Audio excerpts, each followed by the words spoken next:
Всем огромный привет! Сегодня делюсь своим способом консервации вишни с черешней в собственном соку. Заготовка очень нужная, выручает, когда в морозилке мало места для ягод. Прекрасно хранится 1-2 года, и еще нравится тем, что когда одну вишню консервирую, не так охотно кушают, особенно дети. Кисловатая она все же. А когда смешать с черешней, по вкусу потом сложно даже понять, где вишня, а где черешня. Получается, что черешня отдает свою сладость вишне, пропитывается сама вишневым соком. Это еще, кстати, экономит сахар, так как по рецепту его тут надо немного. Вот тут у меня помытые и уже очищенные от косточек вишни и черешни. Черешня более крупная, мясистая. И сахар еще нужен. Да, кстати, возможно, кому-то пригодится. Вот коктейльной трубочкой можно с легкостью удалять косточки.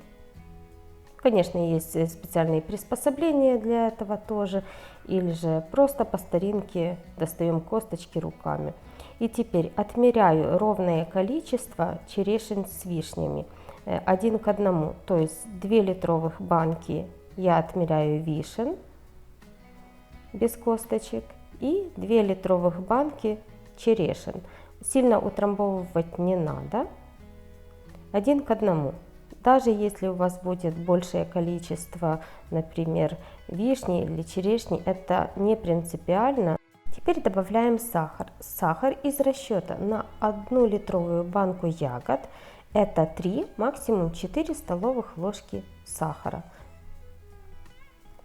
У меня 4 литровых банки, поэтому пол-литровая баночка сахара. Получается 2 стакана. Все хорошо перемешиваю, и теперь надо оставить до того момента, чтобы ягоды пустили сок. Накрываю сверху крышкой, и сахар полностью растворился.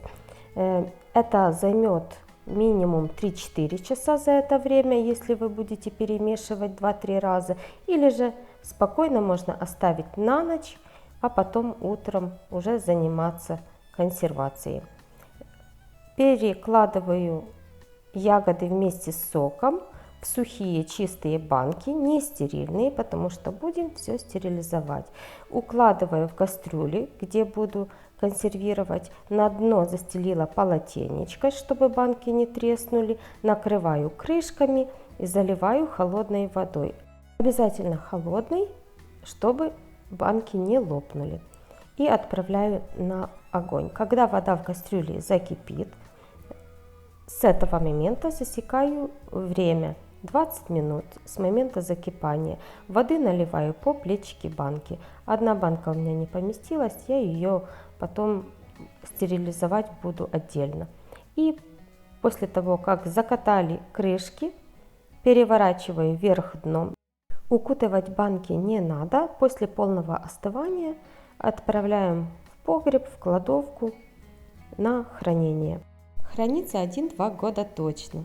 Если урожай, например, небольшой вишни, а хочется законсервировать ее побольше, то смело добавляйте черешню. Такая заготовка идеально подходит для тортов, пирогов, пирожков, то есть любая выпечка, блины. Кисель очень вкусный, вместе с ягодами можно приготовить. В различные каши, в творог. Вариантов использования большое множество.